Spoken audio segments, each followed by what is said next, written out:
Trying to think I'm gonna throw in there. Jamal Laday's passion for cooking began at a young age. My mother said I started cooking when I was like 6. You find something you like, you kind of stick with it.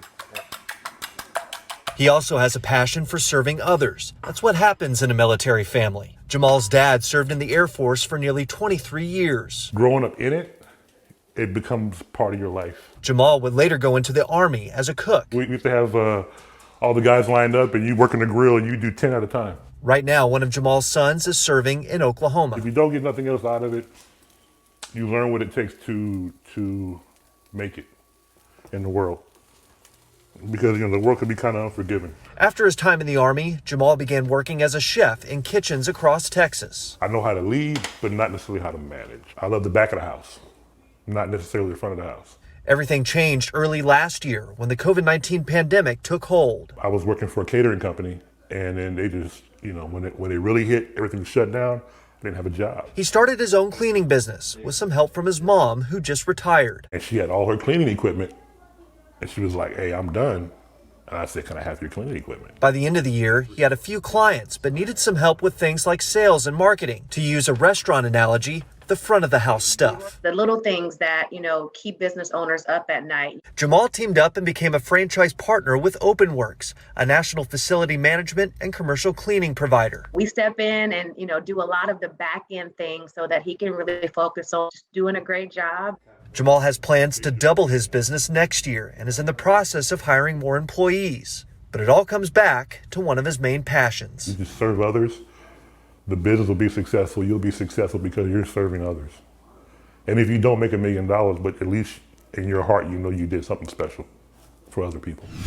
We're at Wonderland of the Americas, where University Health has been administering up to 1,000 shots a day to children between the ages of 5 and 11.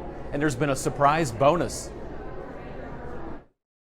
The volume that we're doing on adults has now gone up because of it. I think what's happening is parents might have said, "You know what, I'll get it if you get it," kind of thing. University Health's Bill Phillips says the county's vaccinated more than 2,500 of the youngest kids in its first 3 days at Wonderland.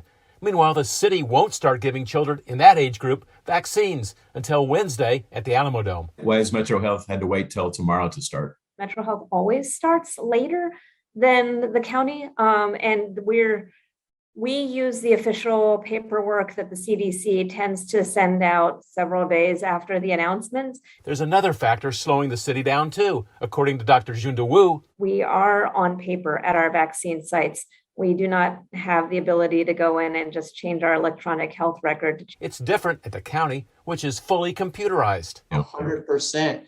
So everything is recorded and registered in our EHR. It's automatically sent to the state. And then your second follow-up appointment's automatically booked. Starting days behind the county has been the norm for Metro Health throughout the pandemic. We were also later to start with, immunocompromised people, when it was the 12 and up age group or when it was boosters. This is just the way we've been doing it.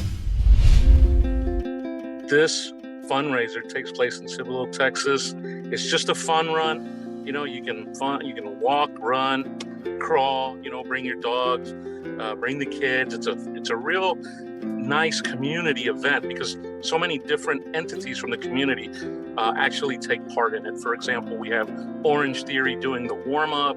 The Steele High School's JROTC will be posting the color guard will be present, posting the colors. Police officers that are volunteers will be there helping control traffic. Fire department will be out there with the fire truck for kids to climb on. And I actually came up with the idea about 5 years ago after starting a healing journey from overcoming significant PTSD challenges myself.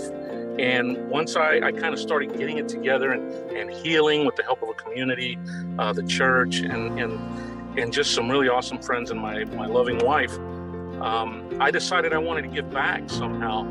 And a friend of mine was involved with Project Healing Heroes. And I said, hey, I want to do a fundraiser for you guys. I had never done anything like this before, but I guess it was in God's plan because I put it together with no experience, with the help of some dear friends and my wife, and we were able to pull it off the first year, and it's just grown every year since. We have raised incrementally more than every year since starting this. So last year we raised about, if I remember correctly, it's about $23,000.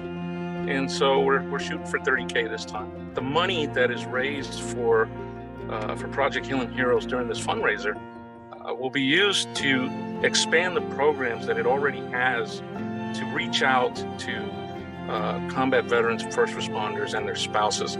We believe that one suicide a day is just too much, and we believe that the number has grown beyond 22 a day. And this pandemic has not helped.